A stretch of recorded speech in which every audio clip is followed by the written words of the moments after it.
băng cơ siêu ngà cơ men tin ít cùng bà ngà ít ya pi gặp quá thì breu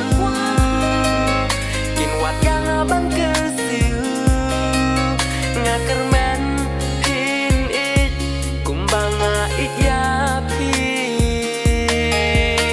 wala pi dan shanjai yang api jo ajing iya kalau we jongi o blengin ati yang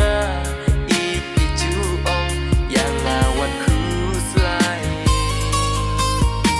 wala pi dan shanjai yang api jo ajing iya kalau we jongi o blengin ati yang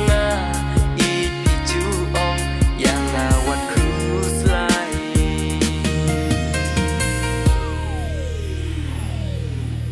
ngala chit ya pi hang ni ha perte kumba pi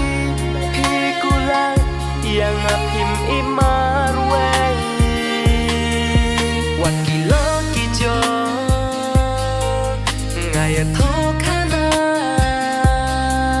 pilong kham kordon hajing im jonga wat kilo kijo ngaya tho khana pilong kham kordon hajing im jonga wala pi dan shat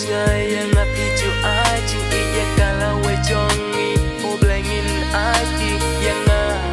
ipi ju ong yang awat kuslai wala pi dan shat yang api jo ajing iya kalau we jongi o blengin ati yang ipi ju ong yang awat kuslai wala pi dan shat yang api jo ajing iya kalau we jongi